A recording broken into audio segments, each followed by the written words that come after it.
Good morning, it's August 15th, 2024, and I'm excited about coming today. I have something to talk about, and this will be the one that I also will put some information about my brother in there, and hopefully most of you that see this have all the other great information I've put out.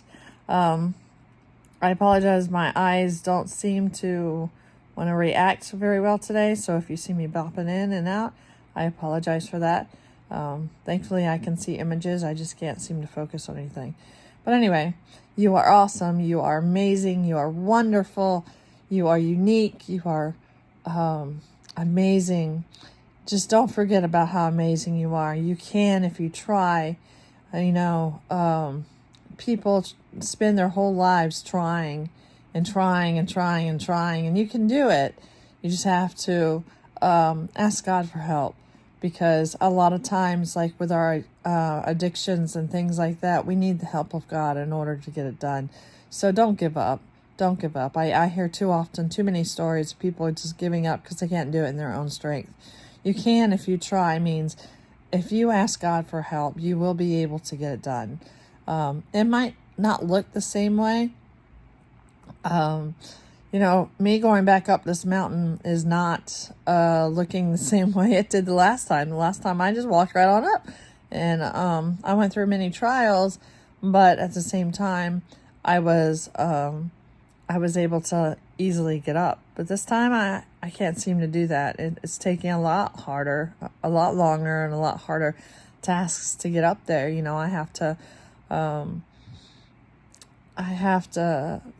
I had to figure out how to walk with a bum leg. I have to figure out my eyes because they aren't always supporting me. There's just different things that I have to do that I don't have the ability to do anymore. But with the strength of God, I will eventually get somewhere on the top of my mountain. It might not look the same. The people that I finally get to focus on may not be the same. And the type of people may not be the same either. The last time I got up on a mountain, it was all my friends and family that I loved and adored, and I learned to accept and so on and so forth. And it was the friends that I worked with a lot of times, and now I don't have a job, and I don't really have friends up there that are gonna be from my job, and majority of my family has passed away, so my people on top of my mountain is going to look a lot different than they did before. And you know what? That's okay. That's okay to be there. So I was dreaming last night, and it's been a hard thing to be dreaming. Some days I don't fall asleep at all. Other days I just lay there and I think, and I might go to sleep for a couple hours, but then I can't really do a lot. So, I have, just things at the nighttime that sleeping is just not one of them. So last night I was happy to be able to sleep. I was exhausted yesterday, and, I finally succumbed to the sleeping. And as I was sleeping, I have this reoccurring nightmare, and it's something that happened to me when I was a child, and you'll hear me talk about it every so once in a while. It's when I was really young, I was gang raped, and it was the main orchestrator of it all was my oldest brother at the time. My mom had idea about what was going on, but she really didn't care anything about it. And then I was the one that got in trouble because, of course, I was the devil's pawn when I was a kid. You know what? It's one of those things that I don't think about often because it's one of those suppressed memories that I have only in my nightmares. I don't really sit there and ponder it. So I guess in a way it's a good thing we have these suppressed memories sometimes. They're probably not the healthiest things for us, but anyway. So in the light of Brian passing away, I don't even know why this one popped back. Well, I do know why, but I was sleeping and I was sound asleep, and I don't know, it was probably at 3:00 in the morning. I woke up, and just in my head, I was just thinking about that day, and I could smell all the smells. And when you have something like that happen, everything,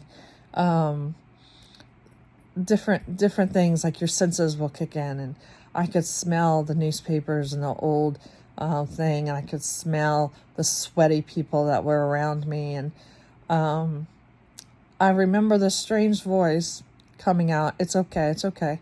It's okay. God's going to make it okay. God's going to make it okay. And I couldn't figure out for the life of me what that was. And as I laid there and I was praying to God, God, please help me so I can go back to sleep, because I don't want this nightmare in my head. It was a little blonde boy, and he was over my face, and he was telling me, God's going to make it better. God's going to make it better. Well, I was 7. Brian was 9. And sadly, Brian had to be in the same area at the time. So he saw what was going on. We were both petrified of my brother. He told us that he was going to kill us if we weren't helping or doing anything. So it was one of those things that we were just succumbed by it, and whether we wanted to be there or not. So I woke up this morning around 7:30 finally. I obviously went back to sleep, and I woke up around 7:30, and there was a dog licking me in the face. And if you don't know, we have 2 dogs now. We have one very bouncy, hyper, Brian's puppy is living with us, as well as his wife. And then our very quiet old dog is also living with us. So I had this very hyper puppy licking me in the face. Hi, good morning, good morning, good morning. And I was like, oh my gosh. But I woke up with the thought process of Brian, and I just seeing his head over me. It's not a memory that I ever had before, so I thought it was weird that it was there. But, I got to thinking, that verse in 1 Peter's, we've talked about it before, and it says that to consider it pure joy when you go through trials of any kind. And I know I've mentioned before, the last thing we want to do when we go through trials is consider it pure joy. We don't want to be happy. We don't want to be excited. But it's amazing what God brings us through. I would have never considered it pure joy to lose my baby. I would have never considered it pure joy to have to go to a cemetery to see my child. Never considered it pure joy when my dad died. Never considered it pure joy when anybody died. And but when I look back on it, I see where all these things have shaped me and made me a better person. And this too, it's still a touchy subject, but this death of my brother will make me a better person. It'll make Evelyn a better person too. So I praise God for that. I praise God that despite this, it's awesome. He's awesome. I'm awesome.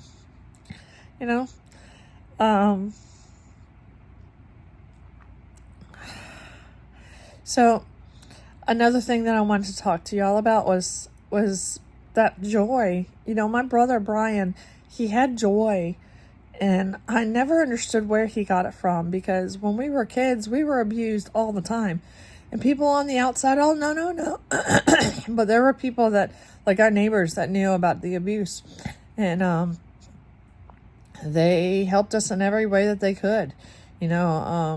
People would constantly, at school, I'd go to school and I'd have long sleeve shirts on, or I'd have bruises and weird spots. And teachers would ask, but they would never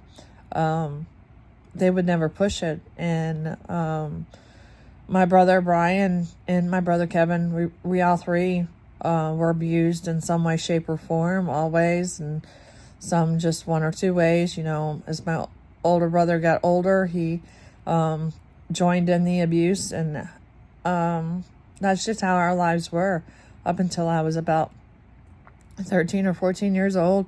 And the pastor from our church stepped in, or the assistant pastor, or whoever he was, stepped in and took me out of the house so that I would not have to go through all that anymore. And I believe that, God orchestrated him to do that for us. So I thank him very much, wherever he might be at this time. I didn't realize that when I left, my brothers ended up having to endure the stuff that I wasn't there for, and I feel bad about that now. But at the same time, I had to get out before I killed somebody or killed myself, and I think God figured that one out pretty quick. But Brian was always happy. He was always happy. It drove me nuts. When we were kids, I would be on the other end of my mom screaming and yelling at me and telling me how horrible I was, and there's my brother. And I'd be like, oh my gosh, just get out of my face. And here I grew up in anger and frustration, and I wanted to kill everybody and hurt everybody, and nobody was supposed to live, and da-da-da-da. And Kevin grew up with, he never wanted to look back, and he never wanted to associate with his past. He never apologized or anything like that. He took it to the grave. And then there's Brian, and he found the light in a dark area. And I often go into the forest, and I see where the sun is shining into the forest. And that's what Brian found. So yes, we went to Christian school. Yes, my dad was an assistant pastor for a long time. And he still drank alcohol. He still had his drunk moments. He was drunk anytime he wasn't at church. And my mom rarely ever went to church. She went to church just to show off that she could go to church. But most of the time she wasn't at church. And there was a reason for that. She didn't feel like God really wanted her, really accept her. And not to mention she was also high or drunk or whatever else majority of the time. So, but it was my brother who held on to that glimmer of light, glimmer of hope, glimmer of something. And that's how he got through. He got through all the abuse. He got through all the sexual and mental and physical abuse that he had to endure, and I had to endure, and Kevin ended up being a part of for the rest of our young lives. And he finally, people wonder all the time why he went to Triple R Ranch all the time. Well, he was holding on to that glimmer of hope, and he was hoping that Triple R Ranch would have a brighter sense of that hope. And I think that's where he found a lot of that hope, was at Triple R Ranch. So if you were Triple R Ranch back in the 80s, I appreciate you showing my brother that hope is a strong hope.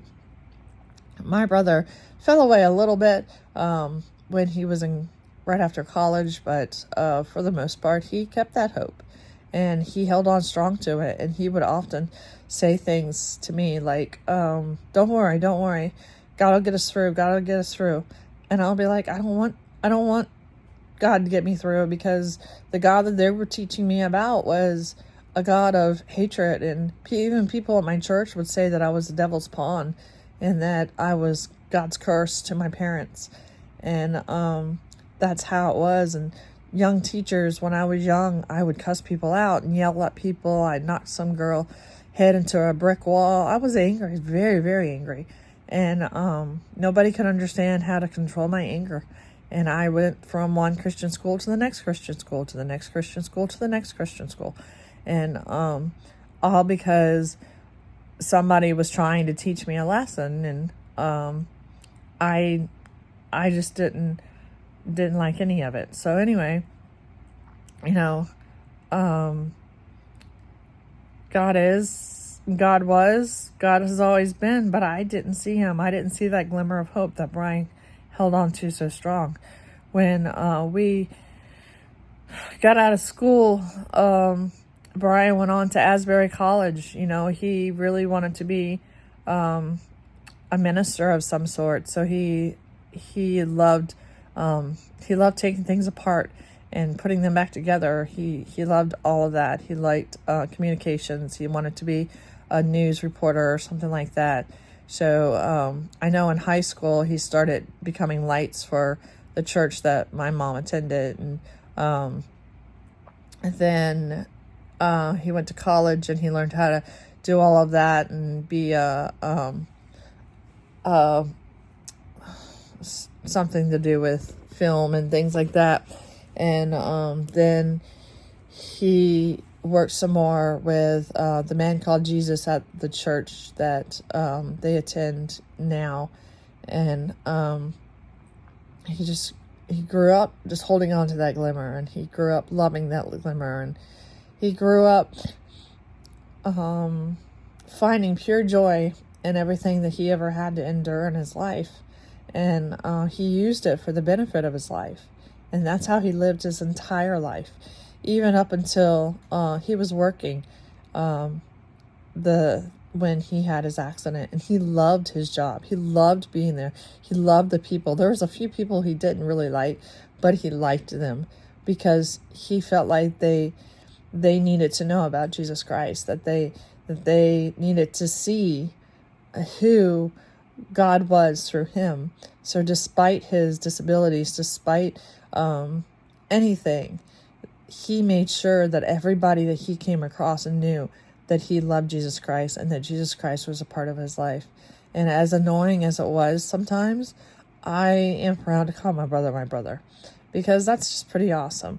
You know, you can come out of the fire loving God. And I did never find that glimmer of hope until I became a Christian many years later. And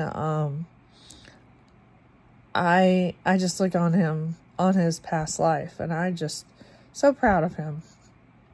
And not because he was my hero, but through everything, he found the joy in his trials, and he learned how to live, and he learned how to grow, and he got stronger and stronger and stronger, and it was wonderful.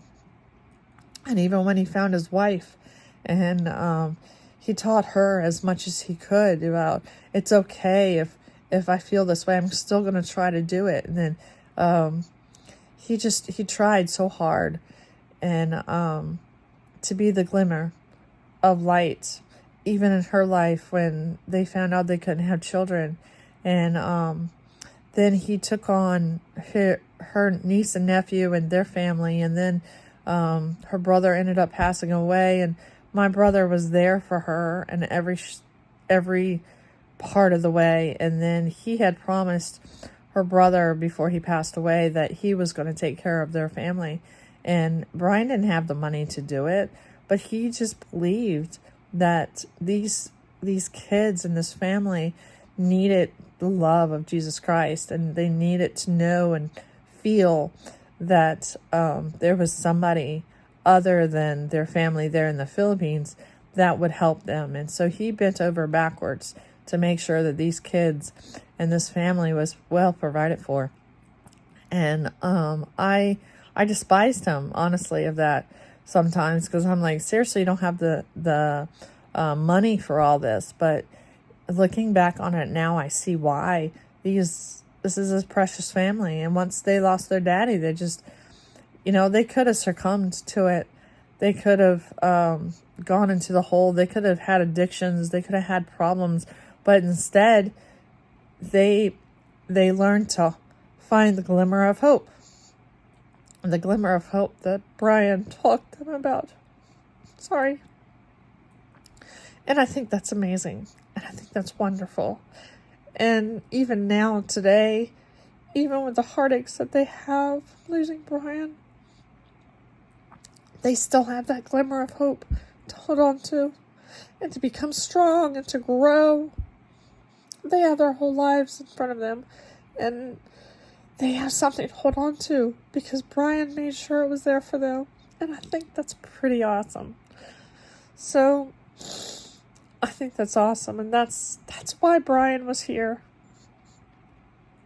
I wish we could have kept him a lot longer. I really, really do. I'm sure his wife does too. But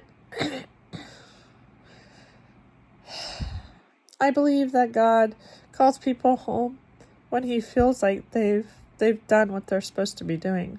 God has a purpose for all of our lives. He has a purpose for your life. He has a purpose for my life. And there's a lot of times that I don't see it. There's a lot of times you probably don't see it. My sister-in-law's here, like, okay, what's my purpose now? We have to find it. We have to figure out what it is. But God's got a purpose for our lives. And God is going to show it to us. And it's going to become real in our lives. And it's going to become a point where the day that we die, our purpose is done. When my brother got to heaven, I guarantee you, God was standing right there saying, "Well done, good and faithful servant," because he held on to that glimmer of light through the darkest of times, through his darkest of moments in his life. He held on to that glimmer of hope. Now I urge you today to find some glimmer of hope. Find something that reminds you of the love that Jesus Christ has for you, and share it with whoever you can share it with, because they need to know that glimmer of hope too. They need to know what to hold on to strong.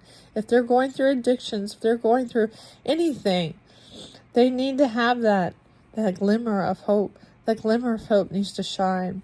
And it may not shine as bright right now because their world might be dark and might be turned upside down. But there will become a time where it will shine very, very bright. And then they will shine out and be able to touch other people too.